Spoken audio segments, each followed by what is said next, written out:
యావత్ సమాజాన్ని నిర్వీర్యం చేస్తున్నటువంటి పరిస్థితులను దగ్గరుండి చూసి గోదావరిని పొద్దున్న లేస్తే చూసి సంతోషపడ్డ వాళ్ళం, అదే గోదావరిని చూసి బాధపడతా ఉన్నామని గోదావరి ఒడ్డుకు పుట్టినటువంటి బిడ్డలుగా కళ్ళ ముందటనే మే 5 ఈ రోజు కూడా దాదాపు 1800 క్యూసెక్కుల నీళ్లు వృధాగా సముద్రంలోకి పోతుంచి కొప్పులీశ్వరన్న గారు, నేను, కోరకంటి చందర్ గారు కూర్చొని మాట్లాడుతున్నటువంటి క్రమంలో అసలు దీని మీద మనమే ఆలోచించకుంటే, మనమే ఈ నీళ్లను ఆపే ప్రయత్నం చేయకుంటే వేరే వాళ్ళకి ఎందుకు ఉంటది అనే ఒక ఆలోచనకు వచ్చిన తర్వాత ఒక రౌండ్ టేబుల్ సమావేశాన్ని పెట్టుకొని యావత్ తెలంగాణ సమాజానికి, మరీ ముఖ్యంగా ఈ గోదావరి ఒడ్డులో ఉన్నటువంటి ఇన్ని వేల ఎకరాలు, ఇన్ని దాదాపు లక్షల మందికి త్రాగునీరు, సాగునీరు ప్రత్యక్షంగా పరోక్షంగా, ప్రత్యక్షంగా మేడిగడ్డ ప్రాజెక్టులో నీళ్లున్నప్పుడు మంతిని ప్రాంతంలో 300 ఫీట్లకే నీళ్లు చూసినటువంటి పరిస్థితులు. మళ్ళీ కాళేశ్వరం ప్రాజెక్టును ఎండబెడితే ఇవాళ 700-800 ఫీట్లకు పోయినాయి మళ్ళీ నీళ్లు. ఇది స్పష్టంగా చూసింది ప్రజలు. కనుక దీని మీద ఒక కార్యాచరణ చేయాలని కొప్పులీశ్వరన్న గారు, మనం కాళేశ్వరం నుంచే మొదలు పెడదాం తమ్ముడు అని వారు ఆదేశిస్తే ఈ కార్యక్రమాన్ని, ఇక్కడ నిర్బంధం ఉన్నా కూడా, ఇక్కడ చాలా కష్టాలున్నా కూడా, ఈ టెంట్ వేయాలంటే ఆంక్షలు, వస్తూ మీకోసం ఒక మధ్యలో ఇంట్లో ఆగాలంటే డైరెక్ట్ నన్నే పట్టుకొని నువ్వు ఇక్కడ ఆగితే నాకు ప్రమాదం ఉంటుంది, నా షాప్ మూసేస్తారని శ్రీనివాస్ రెడ్డి అని మన నాయకుడే మమ్మల్ని ఇంటికి కూడా రానియలేదు.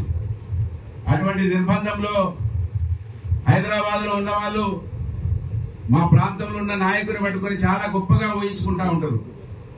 కానీ నిర్బంధం కనబడది.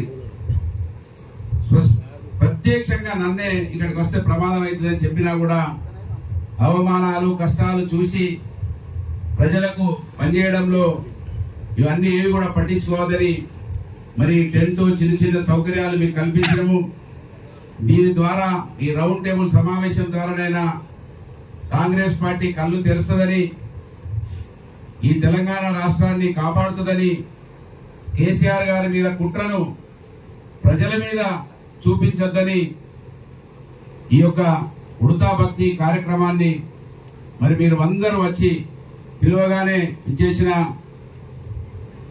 అన్ని నియోజకవర్గాల మేము దాదాపు కోరుట్ల నుంచి, తర్వాత ధర్మపురి నుంచి, మంచిర్యాల నుంచి, జగిత్యాల నుంచి, చెన్నూరు నుంచి, పెద్దపల్లి నుండి, రామగుండం నుంచి, బెల్లంపల్లి, భూపాల్పల్లి, ఈ అందరి కూడా నాయకులను, ముఖ్య నాయకులను పిలిచినము. అసలు ఏం జరుగుతా ఉన్నది, ఏం జరగాలని, ఈ చర్చ జరగాలని ఇక్కడికి పిలవడం జరిగింది.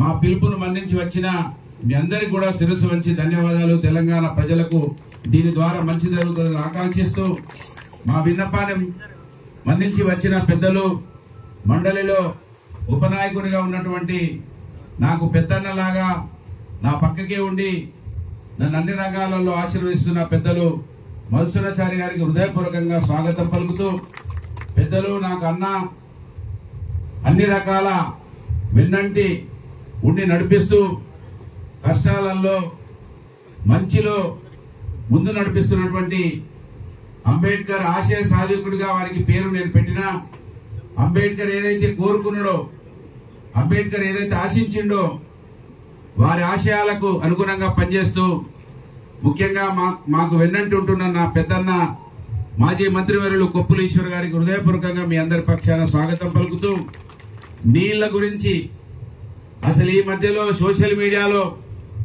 ఎవరినైతే చూస్తున్నారో, ఎవరైతే మాటలు వింటున్నారో అందరికీ గుండెలకు తాకేటట్లుగా ఒకే ఒక్కడుగా ఇవాళ నిజాలను అద్భుతంగా ప్రతి సామాన్యునికి అర్థమయ్యే విధంగా, అసలు అప్పుడు నీటి సంఘానికి చైర్మన్, కార్పొరేషన్ చైర్మన్ ఉంటే అర్థం కాలేదు, కానీ ఇప్పుడు అర్థమైతా ఉన్నది.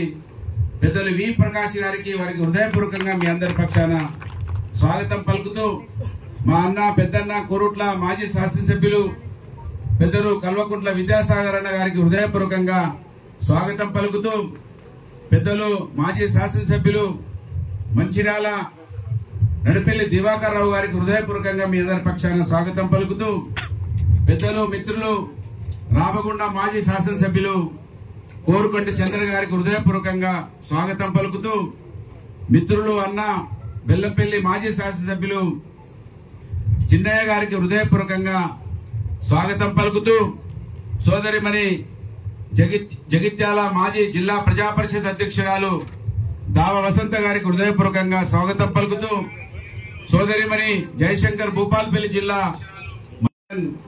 పెద్దలు లోక బాపురెడ్డి గారికి హృదయపూర్వకంగా స్వాగతం పలుకుతూ, చెన్నూరు నుంచి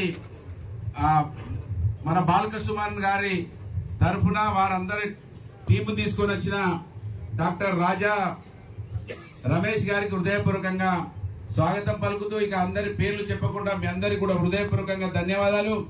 ఇవాళ కాళేశ్వరం ప్రాజెక్టుని కేటీ రామారావు గారు ఏదైతే చెప్పిండ్రో, ఒక్కరొక్కరిని కింది నుంచి మీది దాకా మాటలు అబద్దాలతోటి చంపేసిండ్రో మనల్ని, మనకు మనమే మళ్ళీ ఆలోచించుకొని ఇక్కడ చెప్పిన విషయాలను మీరు గడప గడపకు గ్రామ గ్రామాన చర్చ పెట్టి, అందుకే ముఖ్య నాయకులనే పిలిచినాం. ఆ ముఖ్య నాయకులు ఇక్కడనే పెడచెవిన పెట్టి వదిలేకుండా మీరు ఈ విషయాలన్నింటినీ కూడా వస్తాయని మా నియోజకవర్గ ప్రజలు అన్నారు. మా నియోజకవర్గంలో మా మేనిఫెస్టో కమిటీ చైర్మన్ ఆడోళ్ళ దగ్గరికి పోయి బెల్ట్ షాపులు ఉన్నాయి, నేనే మేనిఫెస్టో రాస్తున్నా, సోనియమ్మ చెప్పింది నేనే రాస్తున్నా, బెల్ట్ షాపులు ఉన్నాయి అన్నాడు. నేనే మేనిఫెస్టో రాస్తున్నా, అవ్వా నీకు 4,000 రూపాయలు ఇస్తా అయ్యా అని ఆయన చెప్పిండు. 2,500 ఇస్తా అక్క, నేనే చైర్మన్, నేనే రాస్తా అని చెప్పిండు. కాళేశ్వరం ప్రాజెక్టులో భూములు కోల్పోయినటువంటి రైతులకి ఆ భూ నష్టపరిహారం ఆ రోజు బీఆర్ఎస్ పార్టీ తక్కువ ఇచ్చింది, నేను దాన్ని ఎక్కువ ఇస్తా అని మేనిఫెస్టోలో రాసిండు. కనుక ఈ మేనిఫెస్టో కమిటీ చైర్మనే ఈయన గెలిస్తేనే మాకు అన్ని వస్తాయని ఇవాళ నియోజకవర్గ ప్రజలు కావచ్చు, రాష్ట్ర ప్రజలు కావచ్చు నమ్మిండ్రు.